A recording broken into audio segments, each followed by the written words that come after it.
Tenho amigas muito tristes com as alterações no corpo durante a gestação. Acredito que esse sentimento de alguma forma pode chegar até o bebê. Pode chegar essa insatisfação com o corpo por uma aceitação da autoimagem, né? Aquilo que a gente vai criando. Então são os sentimentos que podem passar assim para o bebê e talvez nascer, né, e crescer, principalmente como essa mãe ou esse pai vão lidar com essas formas corporais após a gestação, né, e o crescimento da criança. Porque eu já cansei, como nutricionista, eu atendo criança.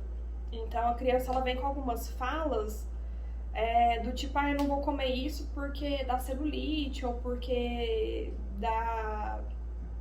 Você vê que falando mais em aspecto a composição corporal, né? Não é pelo aspecto de saúde. E isso vem de escutar, né? De escutar a mãe verbalizando, ou o pai, ou quem quer que seja. Então a criança ela cresce com uma autocobrança muito grande em cima da imagem corporal. É onde a gente começa a criar baixa autoestima, crianças que não têm confiança em si, que são tímidas, que têm vergonha. Então, podem estar totalmente relacionados, sim. Às vezes a criança chega lá com o peso normal, às vezes deu uma alteração no triglicérides, porque hoje em dia a criança come muito doce, né? É muito ofertado isso. E aí é só simplesmente ela entender o que é saudável, o que não é. Mas o que ela entende hoje em dia, o que eu mais escuto no consultório, é em torno da imagem corporal, principalmente meninas. Aí a mãe, às vezes, chega uma criança com em torno de 7, 8 anos, a mãe já fala, se não mudar o corpinho, depois não arruma namorado.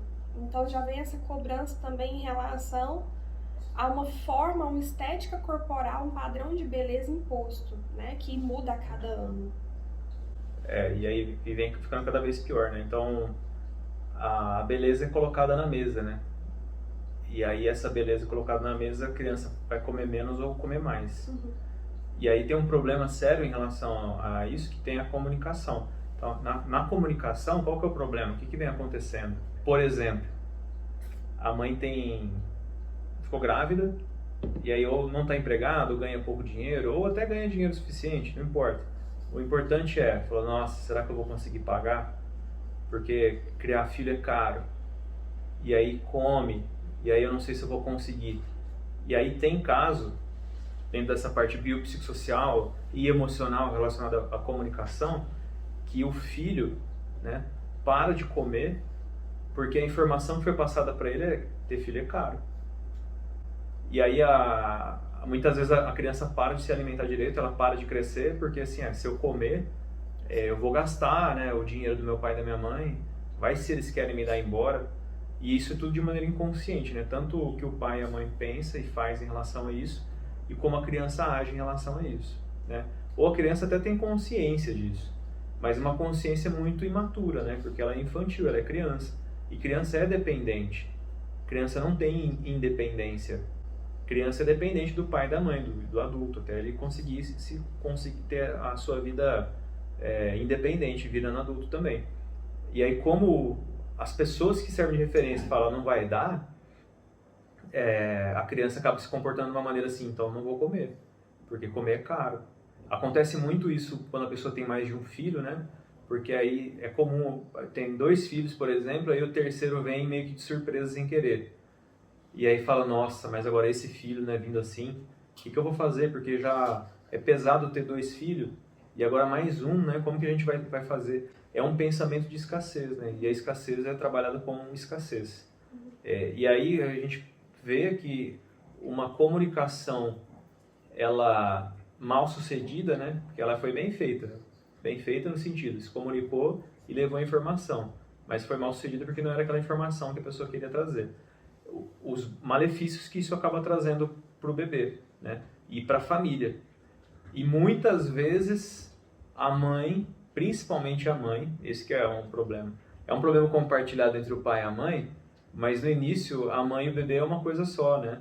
Até ela se separar da mãe demora um pouco.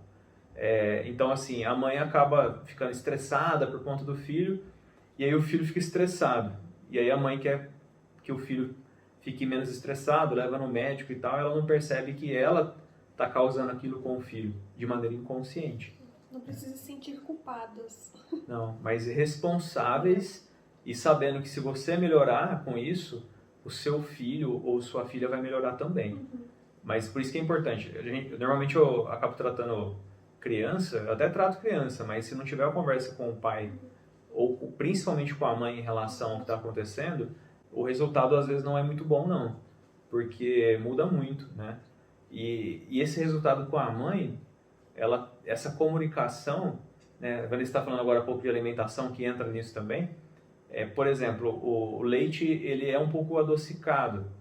E eu estava vendo agora há pouco num documentário da Netflix lá que é super legal, falando assim que o paladar da criança ele se aproxima muito do que a mãe consome. Então, fizeram experimento com cenoura. A mãe que comia cenoura durante a gravidez, aí quando fizeram papinha de cenoura para a criança, depois que ela nasceu, ele aceitava muito melhor do que o outro que fazia careta em relação à alimentação.